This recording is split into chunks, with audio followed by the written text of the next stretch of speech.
ഉദ്ധാരണക്കുറവ്, അതായത് പുരുഷന്മാർ ഏറ്റവും കൂടുതൽ ഇന്ന് ഫേസ് ചെയ്യുന്ന ഒരു കംപ്ലൈൻ്റാണ് ഈ ശരിയായ രീതിയിൽ ലൈംഗിക സംതൃപ്തി ലഭിക്കുന്നില്ല, അല്ലെങ്കിൽ ശരിയായ രീതിയിൽ ഉദ്ധാരണം ലഭിക്കുന്നില്ല എന്നുള്ളത്. ഈ അടുത്ത് ഒരു പേഷ്യൻ്റ് എന്നെ വിളിക്കുകയുണ്ടായി.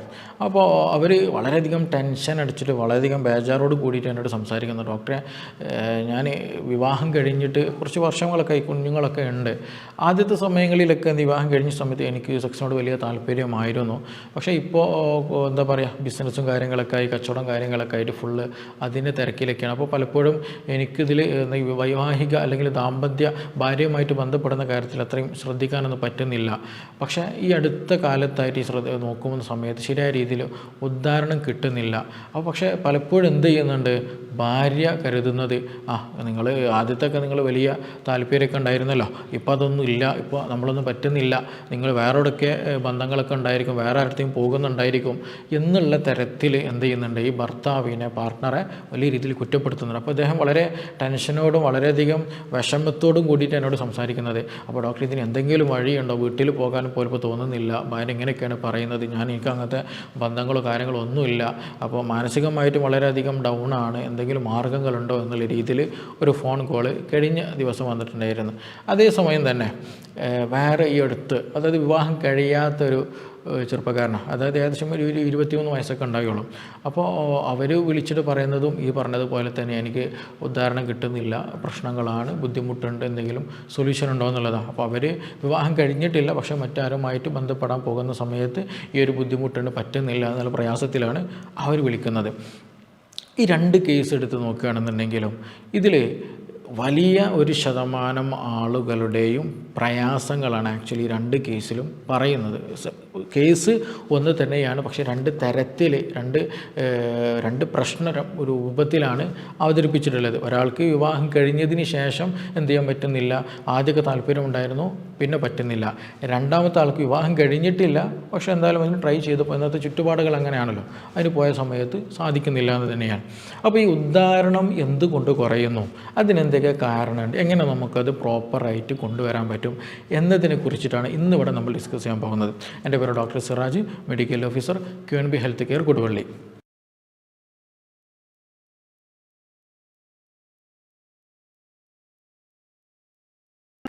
അപ്പോൾ ഈ ഒരു കേസിൽ, ഉദ്ധാരണക്കുറവ് വരുന്ന കേസുകളിൽ ഈ 2 കേസ് ഞാൻ പറഞ്ഞല്ലോ, ഇത് രണ്ടും വരുന്നത് ഒരൊറ്റ റീസണെ കൊണ്ടാണ്, മെൻ്റൽ ഹെൽത്ത് പ്രോപ്പർ അല്ല എന്നാണ്. ഞാൻ എൻ്റെ ഒരു ഭാഷയിൽ കൂടെ പറയുകയാണ്, മെൻ്റൽ ഹെൽത്ത് പ്രോപ്പർ അല്ല എന്ന്. അപ്പോൾ ഇത് പറയുമ്പോൾ പല ആളുകൾക്ക് സംശയം ഉണ്ടായിരിക്കും, ഡോക്ടർ മെൻ്റൽ മാത്രമാണോ, വേറെ പല അസുഖങ്ങൾ കൊണ്ട് ഇത് ഉണ്ടാവില്ല എന്നുള്ളത്. യെസ്, ഈ 2 കേസിൻ്റെ കേസിൽ മാത്രമാണ് മെൻ്റൽ ഹെൽത്ത്. ബാക്കി പല കേസുകൾ, നോർമൽ കേസുകൾ എന്തുകൊണ്ട് വരാറുണ്ട്, ഫിസിക്കലും വരാറുണ്ട്. അപ്പോൾ ഫിസിക്കലും വരും, മെൻ്റലും വരും. ബട്ട് ബഹുഭൂരിപക്ഷം ആളുകൾക്ക് ഇന്ന് വരുന്ന ഒരു റീസൺ എന്ന് പറയുന്നത് മെൻ്റലാണ്. അതായത് അവർക്ക് മാനസികം ഉണ്ടെന്നല്ല, അല്ലെങ്കിൽ അവർക്ക് വേറെ എന്തെങ്കിലും മാനസിക രോഗത്തിന് ഗുളിക കുടിക്കണം എന്നല്ല. ചില ആളുകൾക്ക് എന്ത് ചെയ്യാറുണ്ടറിയോ, സിമ്പിളായിട്ട് പറയാം, ഞാൻ ചെറുപ്പക്കാരൻ്റെ കേസ് എടുത്ത് പറയാം. അവന് സ്വന്തമായിട്ട് മാസ്റ്റർബേഷൻ ചെയ്യുന്ന സമയത്ത് ഉദാഹരണമുണ്ട്, ദിവസം 2-3 തവണയൊക്കെ എന്ത് ചെയ്യും, സ്ഖലനം നടക്കുന്നുണ്ട്. പക്ഷേ ഇങ്ങനൊരു ബന്ധപ്പെടുന്ന സമയത്ത് ചില വിവാഹം കഴിഞ്ഞ ആളുകളുണ്ടായിരിക്കും, അല്ലെങ്കിൽ തുടക്കത്തിലുള്ള ആളുകളുണ്ടായിരിക്കും, ഹണിമൂണിൻ്റെ ടൈമിലൊക്കെ. അപ്പോൾ അവർക്കും സംഭവിക്കുന്നത് തന്നെയാണ്. നോർമൽ ഒരു വീഡിയോ അല്ലെങ്കിൽ സെക്ഷൽ വീഡിയോ, പോൺ വീഡിയോസ് കാണുന്ന സമയത്ത് പ്രശ്നങ്ങളൊന്നുമില്ല, ഉദാഹരണം കിട്ടുന്നുണ്ട്. രാവിലെ എണീക്കുന്ന സമയത്ത് നല്ല രീതിയിൽ ഉദാഹരണം കിട്ടുന്നുണ്ട്, അങ്ങനത്തെ പ്രശ്നങ്ങളൊന്നുമില്ല. പാർട്ട്ണറുമായിട്ട് ബന്ധപ്പെടാൻ നിൽക്കുന്ന സമയത്ത് ഉദാഹരണം കിട്ടുന്നില്ല എന്നുള്ള ഒരു കംപ്ലയിൻറ്റ് വരിക എന്നുള്ളത്. അവിടെ സിമ്പിളായിട്ട് നമുക്ക് മനസ്സിലാക്കാൻ പറ്റുന്നൊരു കാര്യമാണ്, എന്താണ്, അല്ലാത്ത പാർട്ട്ണറുമായിട്ട് ബന്ധപ്പെടാൻ നിൽക്കുന്ന സമയത്താണ് എന്ത് കിട്ടാത്തത്, ഉദാഹരണം കിട്ടാത്തത്. ബാക്കി സമയത്തൊക്കെ എന്തുണ്ട്, ഉദാഹരണം കിട്ടുന്നുണ്ട്. അതിനർത്ഥം എന്താണ്, എല്ലാ സമയത്തും ആൾ ഫിസിക്കൽ ഹെൽത്ത് പ്രോപ്പറാണ്. ഫിസിക്കൽ ഹെൽത്ത് പ്രോപ്പറാണ്, അവർക്ക് നല്ല രീതിയിൽ സർക്കുലേഷൻ ഉണ്ട്, നല്ല രീതിയിൽ ടെസ്റ്റോസ്റ്ററോൺ ഹോർമോൺ കാര്യങ്ങൾക്ക് പ്രൊഡ്യൂസ് ചെയ്യുന്നുണ്ട്. ഇതിന് ഒരു ഉദാഹരണമാണ്. ഇനി അഥവാ ഫിസിക്കൽ ഹെൽത്ത് പ്രോപ്പർ അല്ല, ശാരീരികമായിട്ട് എന്തെങ്കിലും പ്രശ്നങ്ങളുണ്ട്, രക്തോട്ടമൊക്കെ കുറവാണ്, ഹോർമോണിൻ്റെ അളവൊക്കെ കുറവാണ് എന്നുണ്ടെങ്കിൽ ഫുൾ ടൈം എന്തായിരിക്കണം, ഉദാഹരണം കിട്ടാതെ ആകെ ഡൗൺ ആയിട്ട് ഇരിക്കുന്ന, ഒരു മൂഡ് ഓഫ് ആയിട്ട് ഇരിക്കുന്ന കണ്ടീഷനായിരിക്കും ഉണ്ടാകേണ്ടത്. ബട്ട് ഇവിടെ എന്താ സംഭവിക്കുന്നത്, പാർട്ട്ണറുമായിട്ട് ബന്ധപ്പെടാൻ നിൽക്കുന്ന സമയത്ത് മാത്രം പ്രശ്നം വരിക. അതെന്തുകൊണ്ടാണ് അങ്ങനെ വരുന്നത്, പാർട്ട്ണറുമായിട്ട് പാർട്ട്ണറുമായിട്ട് ബന്ധപ്പെടാൻ നിൽക്കുന്ന സമയത്ത് നമ്മുടെ അല്ലെങ്കിൽ ആ പാർട്ട്ണറുടെ വ്യക്തിയുടെ മൈൻഡ് മാറിപ്പോകുന്ന അവസ്ഥ വരിക എന്ന് തന്നെയാണ്.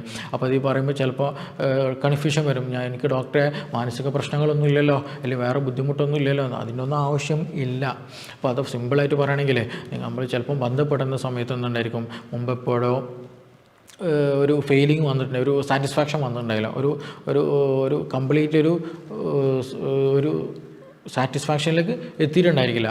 ബട്ട് പിന്നീട് നമ്മൾ ബന്ധപ്പെടുന്ന സമയത്ത് ഇങ്ങനെ മൈൻഡിൽ തോന്നിപ്പോവുക, ഇത് ഇന്നലത്തെ തന്നെ പഴയ മുമ്പത്തെ അതേപോലെ ആയി പോകുമോ, ഫെയിലായി പോകുമോ എന്നുള്ള ആ ഒരു വ്യഗ്രത അല്ലെങ്കിൽ ആ ഒരു കൺഫ്യൂഷൻ വന്നു കഴിഞ്ഞാൽ തന്നെ എന്ത് ചെയ്യും, ആകെ ഡൗൺ ആയി പോകും. ഉദാഹരണം ഉണ്ടായതും എല്ലാം ഡൗൺ ആയി പോകും. അപ്പോൾ സ്വാഭാവികമായിട്ട് എന്ത് ചെയ്യും, നമ്മൾ ബിഗിനിങ്ങിൽ ചെറിയ രൂപത്തിൽ ഉദാഹരണം കണ്ടു, ബട്ട് പെട്ടെന്ന് ഡൗൺ ആയി പോകുന്നൊരവസ്ഥ, ശരിയായ രീതിയിൽ ഇൻസേർട്ടിങ്ങിന് സാധിക്കാത്തൊരവസ്ഥ, ഇൻ്റർകോഴ്സിന് സാധിക്കാത്തൊരവസ്ഥ ഇങ്ങനെയുള്ള ആളുകൾക്ക് വന്നു പോകാറുണ്ട്. അപ്പോൾ അവർ ഫിസിക്കലി എത്ര ഹെൽത്തായിട്ട് കാര്യമില്ല, എത്ര രീതിയിൽ കൊളസ്ട്രോൾ ഉണ്ടാവില്ല, ഹാർട്ടിന് മറ്റ് അസുഖങ്ങളോ മരുന്നൊന്നും കുടിക്കാത്ത ആളുകൾ, ഇൻഫ്ലമേഷൻ ഒന്നും ഉണ്ടായിരിക്കില്ല, ഡയബറ്റീസ് ഒന്നും ഉണ്ടായിരിക്കില്ല, ബട്ട് നമ്മൾ മെൻ്റലി അവിടെ ഓക്കെ അല്ല എന്നുണ്ടെങ്കിൽ പ്രശ്നമാണ്. ഇങ്ങനെയുള്ള ആളുകൾ, മാനസികമായിട്ട് പ്രശ്നങ്ങളൊക്കെ കൺഫ്യൂഷനൊക്കെ ഉള്ള ആളുകൾ നിർബന്ധമായിട്ട് ശ്രദ്ധിക്കേണ്ട ഒരു കാര്യമുണ്ട്. എന്താ അറിയുമോ, ഈ പറഞ്ഞതുപോലെ രണ്ടുപേരും ബന്ധപ്പെടുന്നതിന് മുമ്പായിട്ട് ഓപ്പൺ ഡിസ്കഷൻ ചെയ്യുക എന്നുള്ളതാണ്. ഓപ്പണായിട്ട് സംസാരിക്കുക. നമ്മുടെ ബിസിനസ് സംബന്ധമായിട്ടുള്ള, ഫ്രണ്ട്സ് റിലേറ്റഡ് ആയിട്ടുള്ള മറ്റു പല സാമൂഹിക വിഷയങ്ങളെല്ലാം എന്ത് ചെയ്യണം, നമ്മുടെ റൂമിൻ്റെ പുറത്ത് നിർത്തണം. എന്നിട്ട് ഫിസിക്കലി കോണ്ടാക്റ്റ് വരുന്നതിന് മുമ്പായിട്ട് എന്ത് ചെയ്യണം, രണ്ടുപേരും മാനസികമായിട്ട്, അവിടെയാണ് ഫോർ പ്ലേക്ക് വളരെയധികം പ്രാധാന്യമുള്ളത്. നല്ല രീതിയിൽ സെക്സിനേക്ക് താല്പര്യം വരുന്ന രീതിയിലുള്ള സംഭാഷണങ്ങൾ നടക്കുമ്പോൾ മാത്രമാണ് രണ്ടുപേർക്കും താല്പര്യങ്ങൾ കൂടുകയുള്ളൂ. അതല്ലാതെ ഒരാൾ മറ്റൊരാളെ കുറ്റപ്പെടുത്തുക, നിങ്ങളെ കൊണ്ട് ഇതിന് പറ്റുമോ, ഇതിനൊന്നും സാധിക്കില്ല, നിങ്ങൾ വേറെ എന്തെങ്കിലും ചെയ്യുന്നതായിരിക്കും, ഇങ്ങനെയുള്ള തരത്തിൽ സംസാരിക്കുമ്പോൾ സ്വാഭാവികമായിട്ടും പാർട്ട്ണർക്ക് എന്ത് ചെയ്യും, വീണ്ടും ഡൗണിങ്ങിലേക്ക് വരിക. അതേസമയം രണ്ടുപേരും പോസിറ്റീവ് ടോക്കിങ്ങിലേക്ക് വരികയാണെന്നുണ്ടെങ്കിൽ ആ ഒരു സെക്സ് എന്നുള്ള മെൻറ്റാലിറ്റിയിലേക്ക് രണ്ടുപേരും ഒരുമിച്ച് വരികയാണെന്നുണ്ടെങ്കിൽ ഈ പറഞ്ഞിട്ടുള്ള മാനസികമായിട്ടുള്ള അല്ലെങ്കിൽ കൺഫ്യൂഷൻ വരുന്ന തരത്തിലുള്ള ഉദാഹരണം അല്ലെങ്കിൽ പ്രശ്നങ്ങൾ എന്ത് ചെയ്യുക, നമുക്ക് പൂർണ്ണമായിട്ട് തന്നെ മാറ്റിയെടുക്കാൻ പറ്റും. അതിനെന്ത് ചെയ്യണം, പാർട്ട്ണറെ സപ്പോർട്ട് വേണം. ഞാൻ ചില കേസുകളിൽ വരുന്ന സമയത്ത് പറയാറുണ്ട്, നിങ്ങൾ എന്ത് ചെയ്യണം, പാർട്ട്ണറെയും കൂടെ കൂട്ടിയിട്ട് വരണം. കാരണം നമ്മുടെ പാർട്ട്ണറും എന്ത് ചെയ്യണം, ഇത് എന്താണ് കണ്ടീഷൻ എന്നുള്ളത് അറിയണം. ഇല്ല എന്നുണ്ടെങ്കിൽ ഞാൻ നേരത്തെ പറഞ്ഞ ഒരു സ്റ്റോറിയിൽ അല്ലെങ്കിൽ ആ ഒരു പേഷ്യൻ്റിൻ്റെ അവസ്ഥയാണ് ഉണ്ടാവുക. കാരണം എന്ത് ചെയ്യും, കാരണം അറിയാതെ അവരെ കുറ്റപ്പെടുത്തുന്ന ഒരു അവസ്ഥ വരും.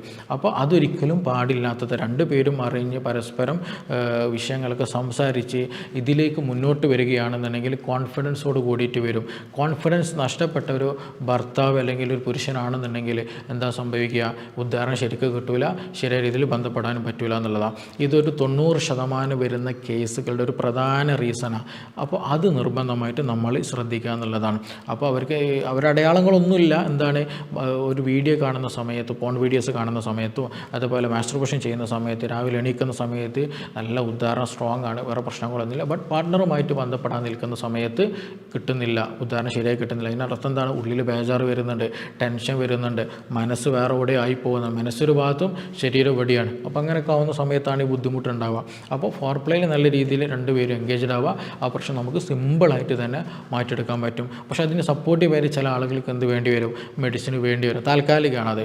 അത് ആ മെഡിസിൻ എടുക്കുന്ന സമയത്ത് ആളുകൾ ഓക്കെ അന്ന് മെഡിസിൻ എടുത്തിട്ടുണ്ട് എന്ന് പ്രശ്നങ്ങളൊന്നും, ആ ഒരു കോൺഫിഡൻസ് വരുമ്പോൾ എന്ത് ചെയ്യും, സിമ്പിളായിട്ട് അതിന്മേൽ തന്നെ അത് ഓക്കെ ആയിട്ട് പോവുകയും ചെയ്യും. ഇനി രണ്ടാമതൊരാളുണ്ട് നമ്മൾ ശ്രദ്ധിക്കേണ്ടത്, അത് ഫിസിക്കൽ ഹെൽത്ത് റിലേറ്റഡ് ആയിട്ട് വരുന്നതാണ്. അത് ശാരീരികമായിട്ട് അസുഖങ്ങൾ കൂടുതൽ വരിക, ഷുഗറുണ്ട്, തരിപ്പുണ്ട്, കടച്ചിലുണ്ട്, രക്തോട്ടത്തിന് കുറവുണ്ട്, അതിറോസ്ക്ലോറോസിസ് ഉണ്ട്, കൊഴുപ്പ് കൂടിയ ആളാണ്, അല്ലെങ്കിൽ കൊഴുപ്പ് രക്തത്തിൽ നന്നായിട്ട് കൊഴുപ്പുണ്ട്, അതേപോലെ തന്നെ ഫാറ്റി ലിവർ ഉണ്ട്, ഒബേസിറ്റി ഉണ്ട്, പൊണ്ണത്തടിയുണ്ട്.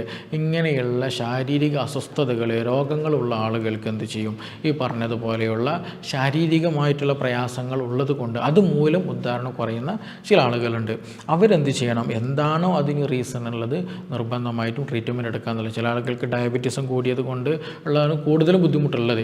എസ്പെഷ്യലി ബോഡിയിൽ എന്ത് ചെയ്യും, ഇൻഫ്ലമേഷനൊക്കെ കൂടും, രക്തോട്ടത്തിലൊക്കെ ഒന്ന് ഇൻഫ്ലമേഷൻ കൂടിയിട്ട് രക്തോട്ടം കുറയുന്ന അവസ്ഥ വരിക, രക്തക്കുഴലിൽ ചുരുങ്ങുന്ന അവസ്ഥ വരിക, അതേപോലെ തന്നെ രക്തം കുറയുന്ന അവസ്ഥ വരിക, ക്ഷീണം കൂടുതൽ അനുഭവപ്പെടുക, ഞരമ്പുകൾക്ക് വീക്ക്നെസ്, അതായത് മുമ്പുണ്ടായിരുന്ന പോലെ സെൻസേഷനൊക്കെ കുറയും.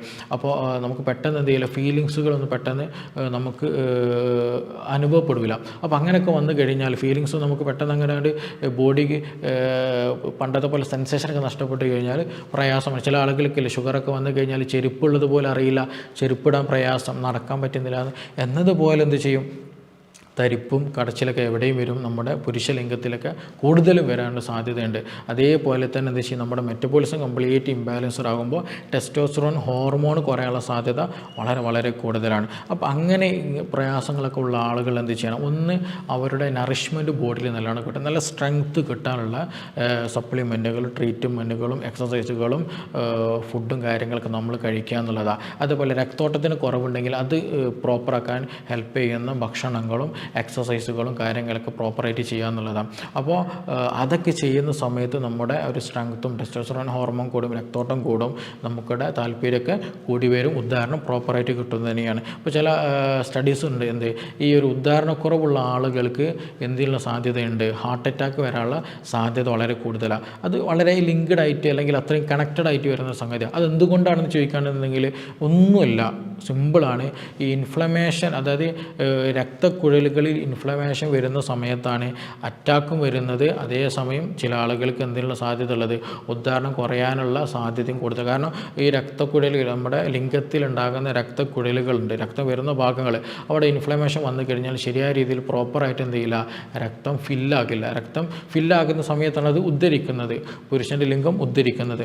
അപ്പോൾ പുരുഷൻ്റെ ലിംഗം ഉദ്ധരിക്കാതെ അത് കൺസ്ട്രക്റ്റഡ് ആയിട്ട് അല്ലെങ്കിൽ അവിടെ വെസലുകളൊക്കെ ഡാമേജ്ഡ് ആയിട്ടുണ്ടെങ്കിൽ അതേ ഡാമേജ് എവിടെയും വരാനുള്ള സാധ്യത വളരെ കൂടുതലാണ്. നമ്മുടെ ബോഡിയിൽ എല്ലായിടത്തും വരാനുള്ള സാധ്യത കൂടുതലാണ്. എസ്പെഷ്യലി ഹൃദയത്തിൽ അതുണ്ടാകാനുള്ള സാധ്യത വളരെ കൂടുതലാണ്. ഇനി നിങ്ങൾക്ക് ഹൃദയത്തിൽ എന്തെങ്കിലും പറഞ്ഞതുപോലെ ബ്ലോക്ക് കാര്യങ്ങളൊക്കെ ഐഡൻറ്റിഫൈ ചെയ്തിട്ടുണ്ടെങ്കിൽ നിങ്ങൾക്ക് ഉദാഹരണം കുറയാനുള്ള സാധ്യത വളരെ വളരെ കൂടുതലാണ്. ഇത് രണ്ടും എന്ത് ചെയ്യാണ്, ഇൻ്റർ കണക്റ്റഡാണ്. വേറെ ഒന്നുമല്ല, എന്താണ്, രണ്ടും രക്തക്കുഴലുകൾ റിലേറ്റഡ് ആയതുകൊണ്ടാണ് ആ ഒരു പ്രശ്നം. അല്ലെങ്കിൽ ഈ രക്തത്തിൽ ഇൻഫ്ലമേറ്ററി മീഡിയേറ്റേഴ്സ് കൂടിയത് കൊണ്ട് അല്ലെങ്കിൽ ഇൻഫ്ലമേഷൻ വരാനുള്ള സാധ്യത കൂടുതൽ ഉള്ളത് കൊണ്ടാണ് അങ്ങനെയൊക്കെ വരുന്നത്. അപ്പോൾ ഇങ്ങനെയുള്ള ആളുകൾ എന്ത് ചെയ്യണം, ഇൻഫ്ലമേഷൻ കുറയ്ക്കാനുള്ള മെഡിസിൻസുകളും സപ്ലിമെൻറ്റുകളും അതേപോലെ ഭക്ഷണങ്ങളൊക്കെ എടുക്കുക എന്നുള്ളത്. അമിതമായിട്ട് മധുരം ഒഴിവാക്കുക, മധുരങ്ങൾ പൂർണ്ണമായിട്ട് ഒഴിവാക്കുക, കാർബോഹൈഡ്രേറ്റ് ഒഴിവാക്കുക, ഇലക്കറികളും പച്ചക്കറികളും ഫ്രൂട്ട്സുകളൊക്കെ എന്ത് ചെയ്യുക, ഭക്ഷണത്തിൽ ഉൾപ്പെടുത്തുക. അതുപോലെ ഇറച്ചും മീനൊക്കെ ആവശ്യത്തിന് നല്ല രീതിയിൽ കഴിക്കുക, നല്ല നട്ട്സുകളൊക്കെ കഴിക്കുക, നല്ല രീതിയിൽ എക്സസൈസുകൾ ചെയ്യുക. ഈ കാര്യങ്ങളൊക്കെ ചെയ്യുമ്പോൾ ചെയ്യും നമുക്ക് പൂർണ്ണമായിട്ട് മാറ്റിയെടുക്കാൻ പറ്റുന്നത് തന്നെയാണ്.